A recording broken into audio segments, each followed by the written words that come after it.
ನಾನಿವತ್ತು ಕೆಲವೊಂದಿಷ್ಟು ಐಟಮ್ನ ಅನ್ಬಾಕ್ಸಿಂಗ್ ಮಾಡ್ತಾಯಿದ್ದೀನಿ. ಸೊ ಅದು ಹೊರಗಡೆ ಪರ್ಚೇಸ್ ಮಾಡಿರೋದು ಇದೆ, ಅಮೆಝಾನಲ್ಲಿ ಪರ್ಚೇಸ್ ಮಾಡಿದ್ದೀನಿ, ಮೀಶೋದಲ್ಲೂ ಕೂಡ ಪರ್ಚೇಸ್ ಮಾಡಿದ್ದೀನಿ, ವಿಶಾಲ್ ಮಾರ್ಟಲ್ಲೂ ಪರ್ಚೇಸ್ ಮಾಡಿದ್ದೀನಿ. ಯಾವ್ದು ಎಲ್ಲೆಲ್ಲಿ ಪರ್ಚೇಸ್ ಮಾಡಿದ್ದು ಅಂತಲೂ ತೋರಿಸ್ತೀನಿ, ಮತ್ತು ಕ್ವಾಲಿಟಿ ಹೇಗಿದೆ ಅಂತಲೂ ಕೂಡ ನಿಮಗೆ ಹೇಳ್ತೀನಿ.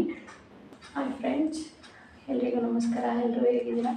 ಇವತ್ತು ನಾನು ನಿಮಗೆ ಒಂದಷ್ಟು ಐಟಮ್ಸ್ಗಳನ್ನ ಆನ್ಲೈನಲ್ಲಿ ಪರ್ಚೇಸ್ ಮಾಡಿದ್ದು, ಹೊರಗಡೆ ಪರ್ಚೇಸ್ ಮಾಡಿರೋದನ್ನು ಪ್ರಾಡಕ್ಟ್ ಹೇಗಿದೆ ಅಂತ ಅದ್ರ ರಿವ್ಯೂನ ಹೇಳ್ತಾ ಇದ್ದೀನಿ. ನಿಮಗೇನಾದ್ರು ಇಷ್ಟ ಆದರೆ ಅದರ ಲಿಂಕನ್ನ ನಾನು ಡಿಸ್ಕ್ರಿಪ್ಷನಲ್ಲಿ ಕೊಟ್ಟಿರ್ತೀನಿ, ನೀವು ಕೂಡ ಹೋಗಿ ತೊಗೊಳ್ಳಿ. ಬನ್ನಿ, ಯಾವುದು ಎಷ್ಟೆಷ್ಟು ಅಂತ ಹೇಳ್ತೀನಿ, ಅಮೌಂಟು ಮತ್ತು ಕ್ವಾಲಿಟಿ ಹೇಗಿದೆ ಅಂತ ಹೇಳ್ತೀನಿ. ಫಸ್ಟು ಔಟ್ಸೈಡ್ ಪರ್ಚೇಸ್ ಮಾಡಿರೋದನ್ನು ಹೇಳ್ತೀನಿ. ಇದು ಬಂದು ಬಟ್ಟೆ ಹಾಕಿಟ್ಕೊಳ್ಳೋದಕ್ಕೆ ಅಂತ ಹೇಳಿ, ಹೊಗೆ ಬಟ್ಟೆ ಹಾಕಿರೋದಕ್ಕೆ ಅಂತ ಹೇಳಿ ತೊಗೊಂಡಿದ್ದು. ಇದು ಬಂದು 100 ರುಪೀಸು. ಇದು ಟ್ರೇ ಕೂಡ ಅಷ್ಟೇ, ಇದು 100 ರುಪೀಸು, ಇದು 100. ಪಾತ್ರೆಗಳು ಇಟ್ಕೊಳ್ಳೋಣ ಅಂತ ಹೇಳಿ ತೊಗೊಂಡಿದ್ದು. ಏಕೆಂದರೆ ನಮ್ಮದು ಸಜ್ಜ ಕಲ್ಲು ಬಂದು ಪಾತ್ರೆಗಳು ಮತ್ತು ಬಾಕ್ಸ್ಗಳನ್ನ ಇಟ್ಕೊಳ್ಳೋದಕ್ಕೆ ಹಾಕಿದ್ದಾರೆ, ರ್ಯಾಕ್ ಕೊಟ್ಟಿದ್ದಾರೆ, ಮಧ್ಯದಲ್ಲಿ ಒಲೆ ಕೊಟ್ಬಿಟ್ಟಿದ್ದಾರೆ ಗ್ಯಾಸಲ್ಲಿ ಇಟ್ಕೊಳ್ಳೋ ಥರ. ಸೊ ಒಗ್ಗರಣೆ ಏನೇ ಮಾಡಿದ್ರು ಬಾಕ್ಸ್ ಮೇಲೆ, ಪಾತ್ರೆ ಮೇಲೆ ಕೂತು ಪಾತ್ರೆ ಮತ್ತು ಬಾಕ್ಸು ಎರಡು ಹಾಳಾಗ್ತಾ ಇತ್ತು. ಹಾಗಾಗಿ ಕೆಳಗಡೆ ಇಟ್ಕೊಳ್ಳೋಣ ಅಂತೇಳಿ ಕೆಳಗಡೆ ಎಲ್ಲ ಐಟಮ್ನು ಇಟ್ಕೊಳ್ಳೋಕ್ಕಾಗಲ್ಲ ಬಿಡಿಯಾಗಿ, ಹಾಗೆಯೇ ಅದಕ್ಕೆ 2 ರ್ಯಾಕ್ ತೊಗೊಬಂದೆ. ಸೊ ಕ್ವಾಲಿಟಿ ಮಾತ್ರ ತುಂಬ ಚೆನ್ನಾಗಿದೆ, ತುಂಬ ಗಟ್ಟಿನೂ ಇದೆ. 100 ರುಪೀಸ್ ಅಂದರೆ ಆರಾಮಾಗಿ ಕೊಡ್ಬೋದು. ನಂಗೆ ತುಂಬ ಇಷ್ಟ ಆಯಿತು. ಸೊ ಗ್ರೀನ್ ಕಲರ್ ಬಂದು ಈ ಥರ ಹೋಲ್ಸ್ ಇರೋದು ತೊಗೊಂಡಿದ್ದೀನಿ. ಸೊ ಅಕಸ್ಮಾತ್ ನೀರಿದ್ರೂ ಕೂಡ ನೀರೆಲ್ಲ ಹೋಗುತ್ತೆ, ನಿಂತ್ಕೊಂಡು ಪಾತ್ರೆ ಎಲ್ಲ ಹಾಳಾಗಲ್ಲ. ಅದಕ್ಕೆ ನಾನು ಇದನ್ನು ತೊಗೊಂಡೆ. ಇದು ಕೂಡ 100 ರುಪೀಸೇ ಇರುತ್ತೆ. ಇಟ್ಬಿಡ್ತೀನಿ. ಇದು ಅಮೆಝಾನ್ದು. ಲಾಸ್ಟಲ್ಲಿ ಹೇಳ್ತೀನಿ ನಿಮಗೆ, ಅದರದ್ದೊಂದು ದೊಡ್ಡ ಕಥೆನೇ ಹೇಳ್ತೀನಿ. ಸೊ ಇದು ಬಂದು ಫ್ರೂಟ್ಸ್ನ ಸ್ಟೋರ್ ಮಾಡ್ಕೊಳ್ಳೋಕ್ಕೆ ಅಂತೇಳಿ ತೊಗೊಂಡೆ. ನನ್ನ ಮಗನಿಗೆ ಡೇಕರ್ಗೆ ಹೋಗ್ತಾ ಇರೋದ್ರಿಂದ ಅವನಿಗೆ ಮಾರ್ನಿಂಗು ಈವ್ನಿಂಗು ಸ್ನ್ಯಾಕ್ಸಿಗೆ ಫ್ರೂಟ್ಸು ಏನಾದರೂ ಕೊಡಬೇಕು. ಔಟ್ಸೈಡ್ ಫುಡ್ ಕೊಟ್ಟು ಮಕ್ಕಳು ಹೆಲ್ತ್ ಹಾಳು ಮಾಡೋದಕ್ಕಿಂತ ಫ್ರೂಟ್ಸ್ ಆದರೂ ಕೊಡೋಣ ಅಂತ ಹೇಳಿ ಫ್ರೂಟ್ ಜಾಸ್ತಿ ತರ್ತಾ ಇರ್ತೀವಿ ನಾವು ಮನೆಗೆ, ಅದಕ್ಕೆ ಸ್ಟೋರ್ ಮಾಡೋಕ್ಕಾಗುತ್ತೆ ಅಂತ ಹೇಳಿ ತೊಗೊಂಡೆ. ಸ್ಮಾಲ್ ತೊಗೊಂಡ್ರು ಸೇಮ್ ಪ್ರೈಸು, ಚಿಕ್ಕ ತೊಗೊಂಡ್ರು ಸೇಮ್ ಪ್ರೈಸ್ ಇತ್ತು. ಅದಕ್ಕೆ ನಾನು ಸ್ವಲ್ಪ ದೊಡ್ಡದೇ ತೊಗೊಂಡೆ. ಕ್ವಾಲಿಟಿ ಮಾತ್ರ ಸೂಪರಾಗಿದೆ, ತುಂಬ ಚೆನ್ನಾಗಿದೆ. ಹಾಗೆ ಬಕೆಟ್ ತೊಗೊಂಡೆ, ಕ್ಯಾಂಪಿರ ಅಂಥದ್ದು, ಅಕ್ಕಿ ಇಟ್ಕೊಳ್ಳೋದಕ್ಕೆ. ಮತ್ತು ಕೆಲವೊಂದು ಐಟಮ್ಸ್ಗಳನ್ನ ಹಾಗೆ ಸ್ಟೋರ್ ಮಾಡಿ ಇಟ್ಕೊತಿದ್ದಾರಲ್ಲ, ಕವರಲ್ಲೇ ಇಟ್ಕೊಳ್ತೀನಿ ನಾನು. ಸೊ ಅದನ್ನು ಹಾಕೊಳ್ಳೋದಕ್ಕೆ ಬೇಕಾಗುತ್ತೆ ಅಂತ ಹೇಳಿ 2 ಬಕೆಟ್ ತೊಗೊಂಡಿದ್ದೆ. ಕ್ವಾಲಿಟಿ ಹೇಗಿದೆ ಅಂದರೆ ಮಾಲ್ಗಳಲ್ಲಿ ಪರ್ಚೇಸ್ ಮಾಡ್ತೀವಲ್ಲ ನೀವು, ಆ ಥರ ಕ್ವಾಲಿಟಿ, ಬರೀ 100 ರುಪೀಸು. ತುಂಬ ಚೆನ್ನಾಗಿದೆ ಇದು, ನಂಗೆ ತುಂಬ ಇಷ್ಟ ಆಯಿತು. ಈ ಕ್ವಾಲಿಟಿನಲ್ಲಿ ಈ ಥರ ಬಕೆಟ್ ಕೇಳಿದೆ, ಬಟ್ ಇದು ಈ ಥರನೇ ಬರೋದು, ಈ ಥರ ಬರಲ್ಲ ಅಂದರು. ಸೊ ಇದು ಕ್ವಾಲಿಟಿ ಕೂಡ ಚೆನ್ನಾಗಿದೆ. ಆಲ್ರೆಡಿ ಒಂದು ನಾನು ಯೂಸ್ ಮಾಡ್ತಿದ್ದೀನಿ, 6 ಮಂತ್ಸಿಂದ ಯೂಸ್ ಮಾಡ್ತಿದ್ದೀನಿ, ತುಂಬ ಚೆನ್ನಾಗಿದೆ. ಇದು ಅಷ್ಟೇ. ಇದಿಷ್ಟು ಐಟಮ್ಸ್ ಬಂದು 100 ರುಪೀಸು, ಒಂದು 100 ರುಪೀಸು.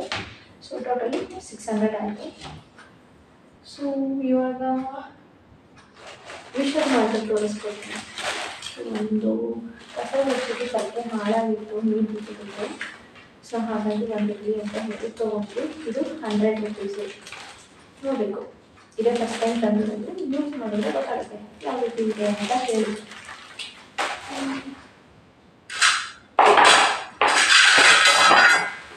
ಹಾಗೆ ಸ್ಪೂನ್ಸ್ ಬೇಕಿತ್ತು. ಸೊ ಇದು ಒಂದು ಕಾಂಬೋ ಆಫರಲ್ಲಿತ್ತು. ಸೊ ಕಡಿಮೆ ಪ್ರೈಸ್ ಕೂಡ ಇತ್ತು, ಹಾಗಾಗಿ ತೊಗೊಂಡೆ. ಬಟ್ ಸ್ಪೂನ್ ಮಾತ್ರ ತುಂಬ ಚೆನ್ನಾಗಿದೆ. ಸ್ಮಾಲ್ ಸ್ಪೂನ್ 6 ಇದೆ, ನಾರ್ಮಲ್ ನಮ್ಮ ದೊಡ್ಡವರು ಯೂಸ್ ಮಾಡೋಂಥ ಸ್ಪೂನ್ 6 ಇದೆ, ಫೋರ್ಕ್ ಇದೆ. ಸೊ ಇದು ತುಂಬ ಚೆನ್ನಾಗಿದೆ. Total 80 piece.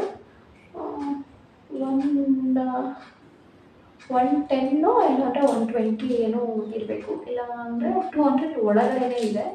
ಬಟ್ ತುಂಬ ಚೆನ್ನಾಗಿದೆ. ಈ ಬಾಕ್ಸ್ ಎಲ್ಲ ಕಿಟ್ಕೊಂಡಿದ್ದೇನೆ, ಅಲ್ಲಿ ಅದಕ್ಕೆ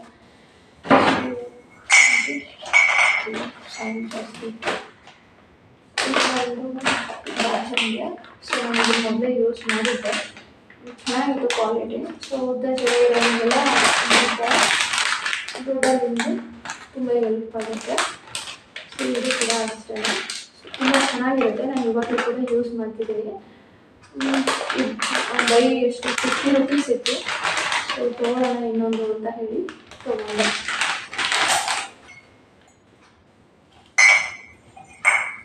ಇದು ಕಪ್ ಅಷ್ಟೇ ನೋಡಿ ಎಷ್ಟು ಚೆನ್ನಾಗಿದೆ ಅಂತ ಹೇಳಿ. ಕಪ್ಪು ನಂಗೆ ತುಂಬ ಇಷ್ಟ ಆಯಿತು. ಫಸ್ಟ್ ನಮ್ಮ ಮನೆಯವರು ತೊಗೊಂಡ್ವಿ. ಆಮೇಲೆ ನನ್ನ ಮಗ ನನಗೂ ಬೇಕು ಅಮ್ಮ ಅಂತ ಹೇಳ್ದ. ಸರಿ ನಾನು ಒಬ್ಬಳು ಇನ್ನೇನು ಅಂತ ಹೇಳಿ 3 ಜನರು ಒಂದೊಂದು ಇರುತ್ತೆ ಅಂತ ಹೇಳಿ ತೊಗೊಂಡ್ವಿ. ಇದು 1 ಪೀಸು 30 ರೂಪೀಸು.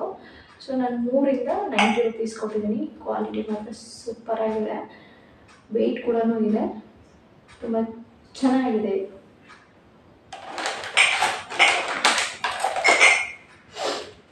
ಇದು ಬೈ 1 get 1 ಇತ್ತು. ಸೊ ಇದು ಬಂದು ಎಷ್ಟು ಅಂದರೆ ಎಷ್ಟಿದೆ ಪ್ರೈಸ್ ಇದ್ರದ್ದು 99 ಇದೆ. ಬೈ 1 get 1 99 ಇದೆ. ಏನಾದರೂ ಸ್ಟೋರ್ ಮಾಡಿ ಇಟ್ಕೊಳಕ್ಕಾಗುತ್ತೆ. ಫ್ರೂಟ್ಸ್ ಇರ್ಬೋದು, ಇಲ್ಲಾಂದರೆ ತರಕಾರಿಗಳಿರ್ಬೋದು, ಸೊಪ್ಪು, ಈರುಳ್ಳಿ, ಟೊಮೊಟೊ ಏನಾದರೂ ಸ್ಟೋರ್ ಮಾಡಿ ಇಟ್ಕೋಬೋದು ಅಂತ ಹೇಳಿ ತೊಗೊಬಂದಿದ್ದೀನಿ. ಸೊಪ್ಪು ಏನಾದರೂ ತೊಳ್ಕೊತೀವಿ ಅಂತ ಅಂದರೂ ಇದರಲ್ಲಿ ಆರಾಮಾಗಿ ವಾಶ್ ಮಾಡ್ಬೋದು. ನೀರೆಲ್ಲ ಕ್ಲೀನಾಗಿ ಸೋರ್ಕೊಳ್ಳುತ್ತೆ. ಸೊ ಅದಕ್ಕೆ 2 ಇತ್ತು. ಸೊ ಬೈ 1 get 1 ಇತ್ತಲ್ಲ, ಕಲರ್ ತುಂಬ ಚೆನ್ನಾಗಿತ್ತು, ನಂಗೆ ತುಂಬ ಇಷ್ಟ ಅಂತ ಹೇಳಿ ಈ ಕಲರೇ ತೊಗೊಂಡೆ ನಾನು. ಮತ್ತು ಇವತ್ತೇನು ಅಂದರೆ ವಿಶಾಲ್ ಮಾರ್ಟಲ್ಲಿ ತುಂಬ ಆಫರ್ ಇತ್ತು. ಬೈ 1 get 1 ತುಂಬಾ ಐಟಮ್ಸ್ಗೆ ಆಫರ್ ಇತ್ತು. ಬೈ 2 get 1, ಆಮೇಲೆ ಬೈ 2 ಮೇಲೆ ಇಷ್ಟು % ಡಿಸ್ಕೌಂಟ್ ಅಂತ ಹೇಳಿ ತುಂಬ ಇತ್ತು. ನಾನು ಬರೀ ಇಷ್ಟು ತೊಗೊಂಡೆ. ಆಮೇಲೆ ಇದೊಂದು ತವಾ, ಐರನ್ ತವಾ, ತುಂಬ ವೆಯ್ಟ್ ಇದೆ. ಇದು 300 ಇತ್ತು. ಆಫರ್ ಪ್ರೈಸ್ ಅಂತ ಹೇಳಿ ಎಷ್ಟು 199 ಕೊಟ್ಟು 200 ರೂಪೀಸ್ಗೆ. ತುಂಬ ಚೆನ್ನಾಗಿದೆ, ನನಗೆ ತುಂಬ ಇಷ್ಟ ಆಯಿತು. ಇದು ಕ್ವಾಲಿಟಿ ಸೂಪರ್ ಆಗಿದೆ. ಅದೇ ಕೆಲವು ಮ್ಯಾಟ್ ತೊಗೊಂಡ್ವಿ. ಇದು ಒಂದು 39 ರೂಪೀಸು. ತುಂಬ ಚೆನ್ನಾಗಿದೆ ಮ್ಯಾಟು, ಎಲ್ಲ ಕಡೆನೂ ನೋಡಿ ತುಂಬ ಚೆನ್ನಾಗಿದೆ. ಆರಾಮಾಗಿ ಯೂಸ್ ಮಾಡ್ಬೋದು ಅಡುಗೆ ಮನೇಲಿ. ಸೊ ಅಲ್ಲೆಲ್ಲ ನಿಂತ್ಕೊಂಡು ಕೆಲಸ ಮಾಡ್ತೀನಿ ಅಂದರೆ ಆರಾಮಾಗಿ ಯೂಸ್ ಮಾಡ್ಬೋದು. ತುಂಬ ಚೆನ್ನಾಗಿದೆ. ಒಂದು 39. ಸೊ ನಾನು 2 ಪೀಸ್ ತೊಗೊಂಡಿದ್ದೀನಿ. ಇದು ಒಂದು ಛತ್ರಿ ನನ್ನ ಮಗನಿಗೆ ಅಂತ ಹೇಳಿ ತೊಗೊಂಡಿದ್ದು. ಚೆನ್ನಾಗಿದೆ. ಇದು ಕೂಡ 100 ರೂಪೀಸ್. ಬೌಲ್, ಇದು ಸೂಪ್ ಬೌಲು. ಸೊ 4 ಇದೆ, 4 ಕಪ್ಪು, 4 ಸ್ಪೂನ್ಸ್ ಇದೆ. ಸೂಪ್ ಕುಡಿಯೋದಕ್ಕೆ ಯೂಸ್ ಆಗುತ್ತೆ. 79. ಚೆನ್ನಾಗಿದೆ, ನಂಗೆ ತುಂಬ ಇಷ್ಟ ಆಯಿತು. ಬೌಲ್ ಕ್ವಾಲಿಟಿ ಸೂಪರಾಗಿದೆ. ಅದು ನನ್ನ ಮಗನಿಗೆ ಅಂತ ಹೇಳಿ ತೊಗೊಂಡಿದ್ದು ಬೇಬಿ ಶಾಂಪು. ಅವನು ಹುಟ್ಟಾಗಿಂದಲೂ ನಾವು ಯೂಸ್ ಮಾಡ್ತಾ ಇರೋದು ಹಿಮಾಲಯ ಐಟಮೇ. ಸೊ ಇವತ್ತಿಗೂ ಅವನು ಬೇಬಿ ಶಾಂಪುನೇ. ಅವನಿಗೆ ಇವಾಗ 3.5 years.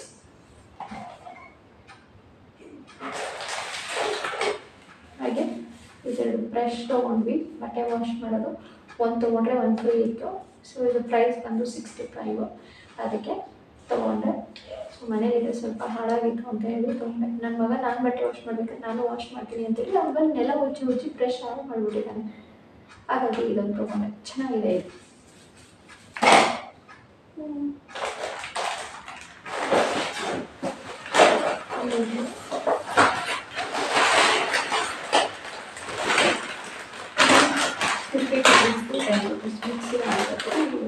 ಸ್ನ್ಯಾಕ್ಸ್ ಇತ್ತು. ಸೊ ಇದು ಬಂದು 69 ಆಫರ್ ಇತ್ತು. ಹಾಗಾಗಿ ತೊಗೊಂಡು ಎಷ್ಟು ಪೀಸ್ ಇತ್ತು ಅಂದರೆ 6 ಪೀಸ್ ಇತ್ತು. ಆಲ್ರೆಡಿ ಒಂದು ನನ್ನ ಮಗ ತಿಂದು ಮಾಡಿ ಮಾಡ್ತಿದ್ದಾನೆ. Bourbon biscuit ತೊಗೊಂಡಿದ್ವಿ. ಸೊ ಅದನ್ನೆಲ್ಲ ಅಲ್ಲೇ ತಿಂದು ಖಾಲಿ ಮಾಡಿಬಿಟ್ಟಿದ್ದಾನೆ. ಅವನಿಗೆ ತುಂಬ ಇಷ್ಟ ಅಂತ ಹೇಳಿ. ಕಾಫಿ ಕಪ್ ತೊಗೊಂಡಿದ್ವಿ ನೋಡಿ, ತುಂಬ ಚೆನ್ನಾಗಿದೆ. ಗ್ಲಾಸ್ ಅಂತ ತುಂಬ ಇಷ್ಟ ಆಯಿತು ನನಗಿದು. ನನ್ನ ಹತ್ರ ಗ್ರೀನ್ ಕಲರ್ ನೋಡಿದ್ದೆ, ಮೊದಲು ತೋರಿಸಿದ್ನಲ್ಲ ಲೋಟ, ಆ ಥರ ನೋಡಿದ್ದೆ. ಮನೆಯವರು ಎರಡು ಒಂದೇ ಥರ ಆಗ್ಬಿಡುತ್ತೆ ಬೇಡ ಅಂತ ಹೇಳಿ ಇದನ್ನು ತೊಗೊಂಡ್ರು. ಅವ್ರು ಒಂದು ಸ್ವಲ್ಪ ನ್ಯಾಚುರಲ್ ಆಗಿರೋ ಥರದನ್ನು ನೋಡಿದ್ರು, ಗ್ಲಾಸ್ ಥರನೇ. ಬಟ್ ಅದು ಸ್ವಲ್ಪ ಮುಟ್ಟಿ ಮುಟ್ಟಿ ಗಲೀಜಾಗಿರೋ ಥರ ಇತ್ತು ಅಂತ ಹೇಳಿ, ಅದು ಗ್ರೀನ್ ಕಲರೇ, ಬಟ್ ನಾನು ಬೇಡ ಅಂತ ಹೇಳಿ ಇದನ್ನು ತೊಗೊಂಡೆ. ತುಂಬ ಚೆನ್ನಾಗಿದೆ. ಇದು ಬಂದು ಬರೀ 100 ರುಪೀಸ್ ಅಷ್ಟೇ. ಇದು 100 ರುಪೀಸ್, 6 ಪೀಸ್ 100 ರುಪೀಸು. ಬಟ್ ಅಲ್ಲೊಂದು ಆಫರ್ ಇತ್ತು, ಏನಂದರೆ 1 ಪೀಸ್ ತೊಗೊಂಡ್ರೆ 1 ಪೀಸ್ ಫ್ರೀ ಅಂತ ಹೇಳಿ. ಕಪ್ ಕೂಡ ಇದಕ್ಕಿಂತ ತುಂಬ ಚಿಕ್ಕದು, ಒಂದಕ್ಕೆ 40 ರೂಪಾಯಿ ಅಂತ ಅಂದರೆ, ನಾವು 6 ಪೀಸ್ ತೊಗೋತೀವಿ ಅಂತ ಅಂದರೆ 3 ಪೀಸ್ ತೊಗೊಂಡ್ರೆ ಎಷ್ಟು 120 ಬೀಳುತ್ತೆ. ಸೊ ಈ 3 ಪೀಸು ಫ್ರೀಯಾಗಿ ಸಿಗ್ತಿತ್ತು. ಅದರಲ್ಲಿ ನಮ್ಗೆ ಇನ್ನೂ 20 ರುಪೀಸ್ ನಾವೇ ಎಕ್ಸ್ಟ್ರಾ ಕೊಡೋಂಗಿತ್ತು. ಸೊ ಅದಕ್ಕೆ ಬೇಡ ಅಂತೇಳಿ ನಾನು 100 ರುಪೀಸ್ಗೆ 6 ತೊಗೊಬಂದಿದ್ದೀನಿ. ತುಂಬ ಇಷ್ಟ ಆಗ್ತಿದೆ ನನಗೆ. ಲಾಸ್ಟ್ ಟೈಮ್ ಒಂದ್ಸರಿ ಹೋಗಿದ್ವಿ, ಏನು ಫುಲ್ ಸೆಟ್ಟೇ ತೊಗೊಬರ್ಬೇಕಂತ ಹೇಳಿ. ಬಟ್ ಬೇಡ, ನಮಗೆ ಇನ್ನೂ ಮಗು ಚಿಕ್ಕವನು ಹೊಡೆದಾಕ್ಬಿಡ್ತಾನೆ ಅಂತೇಳಿ ಇದನ್ನು ತೊಗೊಳೋದಕ್ಕೂ ಕೂಡ ಬೇಡ ಬೇಡ ಅಂತಿದ್ರು. ಬಟ್ ನಾನು ಬೇಕು ಅಂತ ಹೇಳಿ ತೊಗೊಬಂದಿದ್ದೀನಿ ಇದನ್ನು. ಇನ್ನು ಇವಾಗ ಹೊಸ ಐಟಮ್ಸ್ ಬಂದು ಇದೆಲ್ಲನೂ ಮೀಶೋದಲ್ಲಿ ಪರ್ಚೇಸ್ ಮಾಡಿರೋದು. ಮೀಶೋದಿದು ಇದು ಎಗ್ ಸ್ಟೋರೇಜ್ ಬಾಕ್ಸ್ ತುಂಬ ಚೆನ್ನಾಗಿದೆ. ಕ್ವಾಲಿಟಿ ನನಗೆ ತುಂಬ ಇಷ್ಟ ಆಯಿತು. ಪ್ಲಾಸ್ಟಿಕ್ ಆದ್ರೂ ಕೂಡ ತುಂಬ ಚೆನ್ನಾಗಿದೆ. ಪ್ರೈಸ್ ಕೂಡ ತುಂಬ ಕಡಿಮೆ. ಮೀಶೋದಲ್ಲೇ ಅನಿಸುತ್ತೆ ಆಲ್ಮೋಸ್ಟ್ ಕಿಚನ್ ಐಟಮ್ಸ್ ಇರ್ಬೋದು, ಕ್ಲಾತ್ಸ್ ಇರ್ಬೋದು, ಪ್ರತಿಯೊಂದೂ ತುಂಬ ಕಡಿಮೆ. ಮತ್ತು every month first Saturday offer ಬಿಡ್ತಾರೆ. ನನಗೆ ತುಂಬ ಇಷ್ಟ ಆಯಿತು. ಆಲ್ರೆಡಿ ನಾನು ಆಲ್ಮೋಸ್ಟ್ ಮಾಡಿಬಿಟ್ಟಿದ್ದೆ. ಪ್ರಾಡಕ್ಟ್ ಯಾವ ರೀತಿ ಇದೆ ಚೆಕ್ ಮಾಡೋಣ, ಚೆನ್ನಾಗಿಲ್ಲ ಅಂದರೆ ರಿಫಂಡ್ ಆಗೋಣ ಅಂತ ಹೇಳಿ. ಹಾಗಾಗಿ ಬಾಕ್ಸ್ ತೆಗೆದುಬಿಟ್ಟಿದ್ದೀನಿ. Sorry friends, but box quality ಅದು ತುಂಬ ಚೆನ್ನಾಗಿದೆ. ನನಗೆ ತುಂಬ ಇಷ್ಟ ಆಗ್ತಿದೆ. ಇದನ್ನು 5ಗೆ 4.5 ಆದರೂ ಕೊಡ್ಬೋದು ನನಗಿದೆ. ಇನ್ನೊಂದು ಚಾಪಿಂಗ್ ಬೋರ್ಡ್, ತರಕಾರಿ ಕಟ್ ಮಾಡೋದು. ಸೊ ನಾನು ಮೊದಲು ಪ್ಲಾಸ್ಟಿಕ್ ಯೂಸ್ ಮಾಡ್ತಿದ್ದೆ, ಅದು ಯೂಸ್ ಮಾಡೋದು ಅಷ್ಟೊಂದು ಸೇಫ್ ಅಲ್ಲ ಅಂತ ಅನ್ನಿಸ್ತು. ಹಾಗಾಗಿ ಇದನ್ನು ತೊಗೊಂಡೆ. ಇದು ಬರೀ ಬಂದು 100 ರುಪೀಸ್ ಅಷ್ಟೇ, ಬಟ್ ಕ್ವಾಲಿಟಿ ಮಾತ್ರ ಸೂಪರ್ ಆಗಿದೆ. ನಂಗೆ ತುಂಬ ಇಷ್ಟ ಆಯಿತು. ಇದು ಹೇಳಬೇಕಂದ್ರೆ ತುಂಬ ಅಂದರೆ ತುಂಬ ಚೆನ್ನಾಗಿದೆ ಕ್ವಾಲಿಟಿ. ನಂಗೆ ತುಂಬ ಇಷ್ಟ ಆಯಿತು. ಇದನ್ನು ತೊಗೊಳ್ಳೇಬೇಕು ಅಂತ ಹೇಳಿ ತುಂಬ ದಿನದಿಂದ ತೊಗೊಂಡಿರಲಿಲ್ಲ. ಬಟ್ ಅದು ಸುಮ್ಮನೆ ಹೀಗೆ ಮೀಶೋ ನೋಡ್ತಾ ಇರ್ಬೇಕಾದ್ರೆ ಅವತ್ತು ಆಫರ್ ಇತ್ತು. ಸೊ ನೋಡಿದ ತಕ್ಷಣ ಇಷ್ಟ ಆಯಿತು ಅಂತೇಳಿ ಬುಕ್ ಮಾಡಿಬಿಟ್ಟೆ ನಾನು. ಹಾಗೆ ಇದೊಂದು ಆಯಿಲ್ ಬಾಟಲು.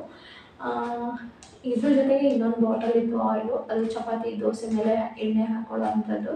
ಸೊ ಆ ಬಾಟ್ಲು ನಾನು ಯೂಸ್ ಮಾಡ್ತಿದ್ದೀನಿ ಆಲ್ರೆಡಿ, ಹಾಗಾಗಿ ಅದನ್ನು ತೋರ್ಸೋಕ್ಕಾಗಿಲ್ಲ.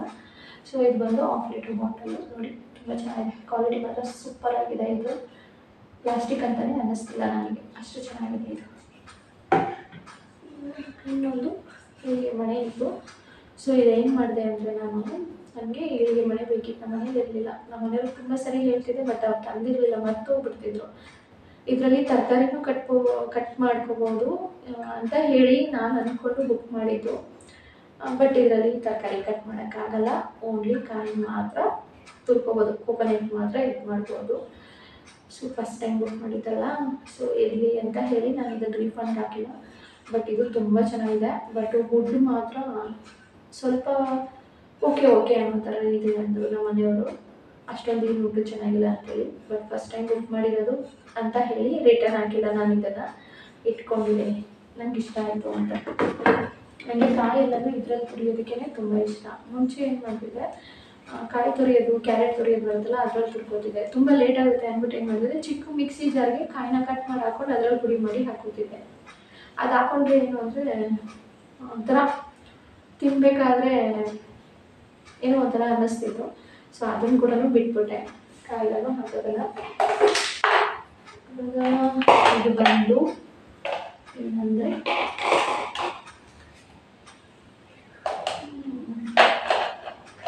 ಎಗ್ ಬಾಯ್ಲ್ ಮಾಡೋದು.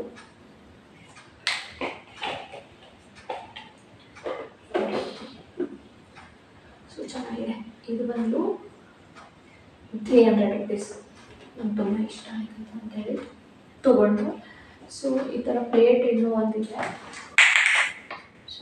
ಪ್ಲೇಟ್ ಇನ್ನೊಂದಿದೆ. ಹಾಗೆ ಒಂದು ಕಪ್ ಕೂಡ ಇದೆ. ಇದು ಕಪ್ಪಲ್ಲಿ ನೀರು ಹಾಕಿಟ್ಕೊಳ್ಳೋದು. ಸೊ ಒಂದು 5 ನಿಮಿಷದಲ್ಲೆಲ್ಲ ಎಗ್ಗು ತುಂಬ ಚೆನ್ನಾಗಿ ಬೇಯುತ್ತೆ. ಸೊ ಆಟೋಮೆಟಿಕ್ಕಾಗಿ ಏನಂತೆ ಏಕಾದ ತಕ್ಷಣ ಇದು ಬಟನ್ನು ಆಟೋಮೆಟಿಕ್ಕಾಗಿ ಆಫ್ ಆಗುತ್ತೆ. ಒಂದೇ ಒಂದು ಬೇಜಾರು ಅಂದರೆ ಏನು ಗೊತ್ತಾ, ಈ ವಯರು ಉದ್ದ ಇಲ್ಲ, ತುಂಬ ಚಿಕ್ಕದು ಅಂತ. ಬಟ್ ಪ್ರಾಡಕ್ಟ್ ವೈಸ್ ಬಂದರೆ ಸೂಪರ್ ಕ್ವಾಲಿಟಿ, ನಂಗೆ ತುಂಬ ಇಷ್ಟ ಆಯಿತು ಇದು. ಇದು ಬಂದು ನನ್ನ ಲೇಟೆಸ್ಟಿಗೆ ಮೈಸೂರಿಗೆ ಹೋಗಿದ್ವಿ, ಅಲ್ಲಿಂದ ಭತ್ತ ತಗೊಂಡ್ಬಂದಿದ್ದು ಬಸ್ಸಲ್ಲಿ. ತುಂಬ ಚೆನ್ನಾಗಿದೆ. ಇದು ಲೆಮನ್ ಇರ್ಬೋದು, ಮೊಸಂಬಿ ಇರ್ಬೋದು, ಆರೆಂಜ್ ಇರ್ಬೋದು, ಅದರಲ್ಲಿ ಒಂದು ಸ್ವಲ್ಪನೂ ಕೂಡ ವೇಸ್ಟ್ ಮಾಡಿದ್ರೆ ಕ್ಲೀನಾಗಿ ಅದ್ರ ರಸನ ತೆಗಿಬೋದು ಅಂತ ತೋರಿಸ್ತಿದ್ದೆ, ಅದಕ್ಕೆ ತೊಗೊಂಡಿದ್ದೀನಿ ಅದನ್ನು. ಇದು ಬಂದು 100 ರೂಪೀಸ್ ಅಷ್ಟೇ. ಸೊ ಯಾವ ಐಟಮ್ ಬಿಟ್ಟಿದ್ದೀನಿ, ಎಲ್ಲ ಐಟಮು ಫಿನಿಶ್ ಆಗಿದೆ. ಇನ್ನೊಂದೇ ಒಂದು ಪ್ರಾಡಕ್ಟ್ ಇದೆ ಇಲ್ಲಿ ಅಮೆಝಾನ್ದು, ಅದು ನನಗೆ ತುಂಬಾ ಬ್ಯಾಡ್ ಎಕ್ಸ್ಪೀರಿಯೆನ್ಸು. ಸೊ ತೊಗೊಬಿಟ್ಟೆ, ಬಟ್ ಅಷ್ಟೇ ಬೇಜಾರು ಕೂಡ ಆಯಿತು. ಯಾಕಾದರೂ ತೊಗೊಂಡಪ್ಪ ಅಂತ ಅನ್ನಿಸ್ಬಿಡ್ತು ಕ್ವಾಲಿಟಿ ನೋಡಿ ನನಗೆ ತುಂಬ ಬೇಜಾರು. ಅದನ್ನು ತೋರಿಸ್ತೀನಿ, ಇದೆಲ್ಲ ಒಂದು ಸೈಡ್ಗೆ ಇಟ್ಕೊಬಿಡ್ತೀನಿ. ಇಷ್ಟೊತ್ತಾದರೂ ಇನ್ನೂ ಮಳೆಯಿಲ್ಲ. ಮಾರ್ನಿಂಗ್ ಬೆಳಗ್ಗೆ ಬೇಗ ಇತ್ತು, ಮಗನೂ ರೆಡಿ ಮಾಡಿ ನಾನು ರೆಡಿಯಾಗಿ ಆಫೀಸಿಗೆ ಹೋಗಬೇಕು. ಟೈಮ್ ಇವತ್ತು ಎಷ್ಟು ಆಯಿತು ಗೊತ್ತಾ, ಆಲ್ರೆಡಿ 12:30 ಮೇಲಾಗಿದೆ. ಮಿಡ್ ನೈಟ್ ವೀಡಿಯೋ ಮಾಡ್ತಾ ಇರೋದು ನನಗೆ ಟೈಮ್ ಸಿಗ್ತಿಲ್ಲ ಅಂತ ಹೇಳಿ.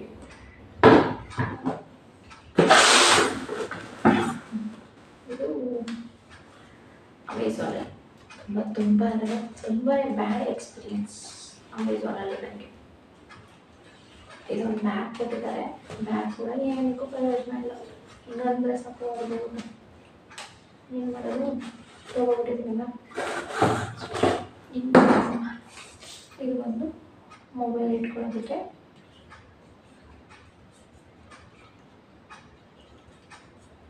ಮೊಬೈಲ್ ಇದನ್ನು ಇಲ್ಲಿ ಫಿಟ್ ಮಾಡ್ಕೊಳ್ಳೋದು. ಇದು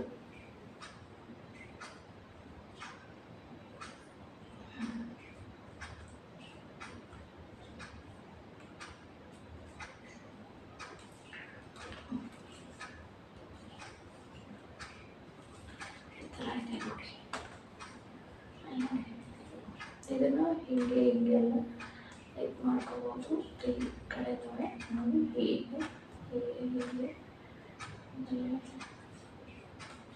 ತೋರಿಸ್ತೀನಿ. ಇದನ್ನು ಯೂಸ್ ಮಾಡಿದ್ರೆ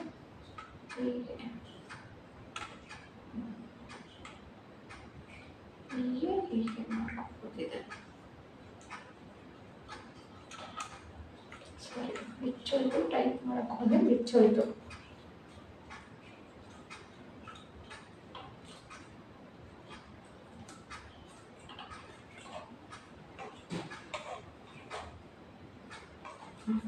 ಇದು ಸ್ಟ್ಯಾಂಡಿಂಗ್ ಇದೆ.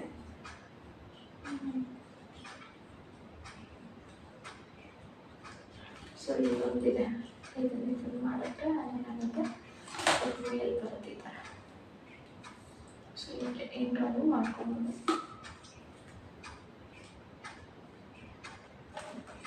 ಟೈಪ್ ಮಾಡ್ತಿದ್ದೀನಲ್ಲ, ಇದು ತಗೊಳ್ತಾ ಇದೆ.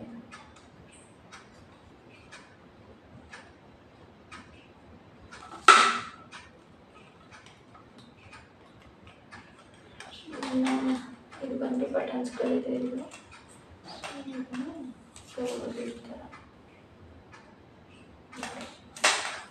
ತೆಗೆದು ತೋರಿಸ್ಬೋದು, ತುಂಬ ಟೈಮ್ ಹೋಯ್ತು.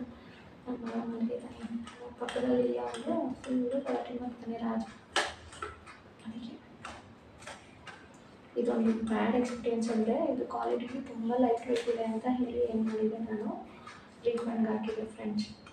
ಅವ್ರು ಏನು ಮಾಡಿದ್ರು, ರೀಪ್ಲೇಸ್ಮೆಂಟ್ ಕೊಡ್ತೀವಿ ಅಂತ ಹೇಳಿ ರೀಪ್ಲೇಸ್ಮೆಂಟು ಬಂದಿತ್ತು. ಸೊ ಈ ರೀಪ್ಲೇಸ್ಮೆಂಟ್ ಬರುತ್ತಲ್ಲ, ನೆಕ್ಸ್ಟ್ ಬೇರೆ ಐಟಮ್ ಏನಾದರೂ ಕೊಡ್ತಾರೆ, ಎಕ್ಸ್ಟ್ರಾ ಅಮೌಂಟ್ ಆದರೂ ಪರವಾಗಿಲ್ಲ ಪೇ ಮಾಡಿ ತೊಗೊಳ್ಳೋಣ ಅಂತ ಅಂದ್ಕೊಂಡೆ. ರೀಪ್ಲೇಸ್ಮೆಂಟ್ ಮಾಡಿದ್ಮೇಲೆ ರೀಪ್ಲೇಸ್ಮೆಂಟ್ ಆಗಿ 1 ವೀಕ್ ಆದಮೇಲೆ ಆ ಪ್ರಾಡಕ್ಟ್ ಬಂತು. ಅವತ್ತು ಬರುತ್ತೆ ಅಂತ ಮೆಸೇಜ್ ಬಂತು ಅಂದ್ಬಿಟ್ಟು ಸುಮಾರು ಒಂದು 5:30 6:30ವರೆಗೂ ನಾನು ಆಫೀಸಲ್ಲಿ ಇದು ವೆಯ್ಟ್ ಮಾಡಿದೆ, ಬರಲಿಲ್ಲ. ಸೊ ಆಮೇಲೆ ಏನು ಮಾಡಿದೆ, ಮೇಲೆ ಒಬ್ಬರು ಓನರ್, ಆ ಬಿಲ್ಡಿಂಗ್ ಓನರ್ ಇದ್ದಾರೆ ಅಂತ ಹೇಳಿ ಅವ್ರು ಕೊಟ್ಟು ಬಂದಿದ್ದೆ.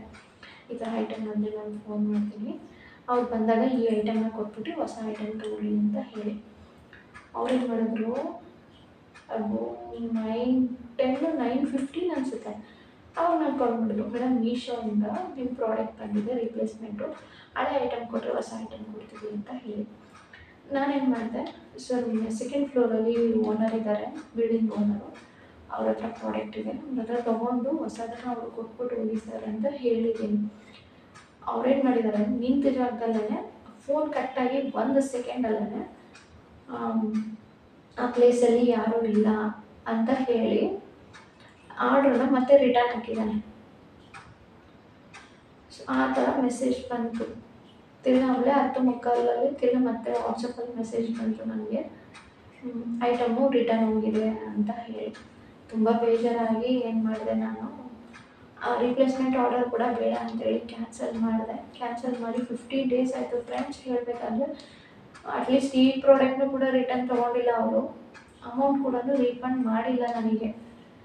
ಬರುತ್ತೆ ಅಂತ ಹೇಳಿ ವೆಯ್ಟ್ ಮಾಡಿ ಕಾದು ಕೊನೆಗೆ ಇವತ್ತು ನಿಮಗೆ ವಿಡಿಯೋದಲ್ಲಿ ತೋರಿಸ್ತಾ ಇದ್ದೀನಿ. ಈ ಪ್ರಾಡಕ್ಟು ಯಾರೇ ಆದರೂ ಅಷ್ಟೇ ಅಮೆಝಾನಲ್ಲಿ ಪ್ರಾಡಕ್ಟ್ ತಗೋಬೇಕಾದ್ರೆ ರೀಪ್ಲೇಸ್ಮೆಂಟ್ ತೊಗೋಬೇಡಿ, ಯಾವುದೇ ಕಾರಣಕ್ಕೂ. ರೀಫಂಡ್ ರಿಟರ್ನ್ ಬರೋ ಥರ ತೊಗೊಳ್ಳಿ. ಐಟಮ್ ನಿಮ್ಗೆ ಇಷ್ಟ ಆಯಿತಾ, ನೀವು ಯೂಸ್ ಮಾಡ್ತೀರಾ, ಅದು ಓಕೆ. ಐಟಮ್ ನಿಮ್ಗೆ ಇಷ್ಟ ಆಗಿಲ್ಲ ಅಂದರೆ ನಾವು ಏನು ಪ್ರಾಡಕ್ಟ್ ತೊಗೊಂಡಿರ್ತೀವೋ ಅದನ್ನೇ ಮತ್ತೆ ಇನ್ನೊಂದ್ಸರಿ ಕಳಿಸ್ಕೊಡ್ತಾರೆ ರೀಪ್ಲೇಸ್ಮೆಂಟ್ ಅಂತ. ಆ ಐಟಮ್ ಬಿಟ್ಟು ಇನ್ನೂ ಚೆನ್ನಾಗಿರೋ ಐಟಮ್ ಅಂತ ಕಳಿಸ್ಕೊಡಲ್ಲ. ಅಕಸ್ಮಾತ್ ಚೆನ್ನಾಗಿರೋ ಐಟಮನ್ನ ಅವ್ರು ಕಳಿಸ್ಕೊಟ್ರೂ ಕೂಡ ನಾವು ಎಕ್ಸ್ಟ್ರಾ ಪೇ ಮಾಡ್ತೀವಲ್ವ. ಐಟಮ್ ಅಮೌಂಟ್ ಜಾಸ್ತಿ ಇದ್ದರೆ ನಾವು ಪೇ ಮಾಡೇ ತಾನೇ ತೊಗೊಳ್ತೀವಿ. ಇಲ್ಲ ಅಂದರೆ ನಮಗೆ ರೀಫಂಡ್ ಕೊಟ್ಟರೆ ಸಾಕಲ್ವ. ಈ ಕಡೆ ರೀಫಂಡು ಇಲ್ಲ, ಪ್ರಾಡಕ್ಟ್ ಕೂಡ ಚೆನ್ನಾಗಿಲ್ಲ. ರೀಫಂಡ್ಗೆ ಹಾಕಿದ್ರೆ ರೀಫಂಡು ಇಲ್ಲ, ರಿಪ್ಲೇಸ್ಮೆಂಟ್ ಆರ್ಡ್ರ್ ಹಾಕಿದ್ರೆ ರಿಪ್ಲೇಸ್ಮೆಂಟ್ ಆರ್ಡ್ರು ಪ್ಲೇಸ್ವರೆಗೂ ಬಂದು ಪ್ಲೇಸಿಗೆ ಆರ್ಡ್ರ್ ಡೆಲಿವರ್ಡ್ ಆಗಿಲ್ಲ ಅಂತ ಹೇಳಿ ಮೆಸೇಜ್ ಮಾಡಿ ಆ ಪ್ಲೇಸಲ್ಲಿ ಯಾರೂ ಇಲ್ಲ ಅಂತೇಳಿ ಐಟಮ್ನ ಮತ್ತೆ ತಿರ್ಗಿ ರಿಟರ್ನ್ ಕಳಿಸಿದ್ದಾರೆ. ಆ ಐಟಮ್ ಬರೋದಕ್ಕೆ ಎಷ್ಟು ದಿನ ಆಗುತ್ತೆ ಹೇಳಿ? ಅದು ಮತ್ತೆ ಇನ್ನೂ 1 ವಾರ ವೆಯ್ಟ್ ಮಾಡಬೇಕು. ಬೇಜಾರಾಗಿ ಅದಕ್ಕೆ ಏನು ಮಾಡಿದೆ, ಐಟಮ್ನ ಬೇಡ ಅಂತ ಹೇಳಿ ಫೈನಲಾಗಿ ರೀಫಂಡ್ ಆಗ್ತದೆ. ಬಟ್ ರೀಫಂಡ್ ಆಗಿಲ್ಲ, ಅದಕ್ಕೋಸ್ಕರ ಈ ಪ್ರಾಡಕ್ಟ್ನ ನಿಮಗೆ ನಾನು ತೋರಿಸ್ತಾ ಇದ್ದೀನಿ. ಈ ಇಷ್ಟು ಪ್ರಾಡಕ್ಟಲ್ಲಿ ನಿಮಗೆ ಯಾವ ಪ್ರಾಡಕ್ಟ್ ಇಷ್ಟ ಆಗಿದೆ ಅದನ್ನು ನನಗೆ ಕಮೆಂಟ್ ಮೂಲಕ ತಿಳಿಸಿ. ಹೊರಗಡೆ ಚೆನ್ನಾಗಿದೆ, ತೊಗೊಂಡಿರೋ ಚೆನ್ನಾಗಿದೆಯಾ ಐಟಮು, 100 ರುಪೀಸ್ದು, ಅದು ವರ್ತ್ ಇದೆಯಾ ನಮಗೆ. ಸೊ ಮತ್ತು ವಿಶಾಲ್ ಮಾರ್ಟಲ್ಲಿ ತೊಗೊಂಡಿರೋ ಐಟಮ್ಸ್ ಚೆನ್ನಾಗಿದೆಯಾ, ಮೀಶೋದಲ್ಲಿ ತೊಗೊಂಡಿರೋ ಐಟಮ್ಸ್ ನಿಮ್ಗೆ ಇಷ್ಟ ಆಯಿತಾ, ಯಾವ ಐಟಮ್ಸ್ ನಿಮ್ಗೆ ಇಷ್ಟ ಆಯಿತು ಅಂತ ಹೇಳಿ ನನಗೆ ಕಮೆಂಟ್ ಮೂಲಕ ತಿಳಿಸಿ. ಇವತ್ತು ಈ ವಿಡಿಯೋ ನಿಮಗೆ ಏನು ಮಾಡಬೇಕು ಅಂದ್ಕೊಂಡಿದ್ದೀನಿ. ಸೊ ಈ ವಿಡಿಯೋ ನಿಮ್ಗೆ ಎಲ್ರಿಗೂ ಇಷ್ಟ ಆಗಿದ್ದರೆ, ನನ್ನ ವಿಡಿಯೋ ನಿಮ್ಗೆ ಎಲ್ರಿಗೂ ಇಷ್ಟ ಆಗಿದ್ದರೆ ದಯವಿಟ್ಟು ನಿಮ್ಮ ಫ್ಯಾಮಿಲಿ ಫ್ರೆಂಡ್ಸ್ಗೆ ಆದಷ್ಟು ನನ್ನ ವಿಡಿಯೋನ ಶೇರ್ ಮಾಡಿ, ಹಾಗೆ ಸಬ್ಸ್ಕ್ರೈಬ್ ಮಾಡ್ಕೊಳ್ಳಿ, ಲೈಕ್ ಮಾಡಿ, ಶೇರ್ ಮಾಡಿ, ಕಮೆಂಟ್ ಮಾಡಿ, ಬೆಲ್ ಬಟನ್ ಮೇಲೆ ಕ್ಲಿಕ್ ಮಾಡ್ಕೊಳ್ಳಿ. ನಾನು ಯಾವುದೇ ವಿಡಿಯೋ ಅಪ್ಲೋಡ್ ಮಾಡಿದ್ರು ಕೂಡ ಎಲ್ರಿಗಿಂತ ಮೊದಲು ನಿಮಗೆ ನೋಟಿಫಿಕೇಷನ್ ಬರುತ್ತೆ. ನೀವೇ ಎಲ್ರಿಗಿಂತ ಮೊದಲು ನನ್ನ ವಿಡಿಯೋನ ನೋಡ್ಬೋದು. ನಿಮಗೆ ಯಾವ ಟಾಪಿಕ್ ಮೇಲೆ ನನ್ನ ವಿಡಿಯೋ ಇಷ್ಟ ಆಗುತ್ತೆ ಆ ಟಾಪಿಕ್ನ ನನಗೆ ತಿಳಿಸಿದ್ರೆ ಅದ್ರ ಮೇಲೆ ನಾನು ನಿಮಗೆ ವಿಡಿಯೋ ಮಾಡ್ತೀನಿ. ಸೊ ನಾನು ಅಂದ್ಕೊಂಡಿದ್ದೆ ನಿಮ್ಗಳ ಜೊತೆಲಿ ಲಾಸ್ಟ್ ಒಂದು ನಾನು ಕುಕಿಂಗ್ ವಿಡಿಯೋನೇ ಅಪ್ಲೋಡ್ ಮಾಡೋದು ಜಾಸ್ತಿ. ಕುಕಿಂಗ್ ವಿಡಿಯೋದಲ್ಲಿ ನಾನು ಕೇಳಿದ್ದೆ, ನನ್ನ ಪ್ರೆಗ್ನೆನ್ಸಿ ಸ್ಟೋರಿನ ನಿಮ್ಮ ಹತ್ರ ಶೇರ್ ಮಾಡ್ಕೋಬೇಕು ಅಂದ್ಕೊಂಡಿದ್ದೀನಿ. ಯಾರಿಗೆಲ್ಲ ಇಷ್ಟ ಇದೆ ಅವರು ನನಗೆ ಕಮೆಂಟ್ ಮೂಲಕ ತಿಳಿಸಿ ಅಂತ. ಆ ವಿಡಿಯೋಗೆ ಅಷ್ಟು ರೆಸ್ಪಾನ್ಸ್ ಬರಲಿಲ್ಲ. ಸೊ ಇವಾಗ ನಿಮ್ಗೆ ಯಾರಿಗಾದ್ರೂ ಇಷ್ಟ ಇದ್ದರೆ ನನಗೆ ಕಮೆಂಟ್ ಮೂಲಕ ತಿಳಿಸಿ, ಯಾವ ಟಾಪಿಕ್ ಬಗ್ಗೆ ನಾನು ವಿಡಿಯೋ ಮಾಡಬೇಕಂತ. ಅದೇ ಟಾಪಿಕ್ ಬಗ್ಗೆ ನಾನು ನಿಮಗೆ ವಿಡಿಯೋ ಮಾಡ್ತೀನಿ. ನಾನು ಈ ವಿಡಿಯೋನ ಇಲ್ಲಿಗೆ ಎಂಡ್ ಮಾಡ್ತಾಯಿದ್ದೀನಿ. ಸಬ್ಸ್ಕ್ರೈಬ್ ಮಾಡ್ಕೊಳ್ಳೋದನ್ನು ಮರಿಬೇಡಿ ಫ್ರೆಂಡ್ಸ್. ಬಾಯ್.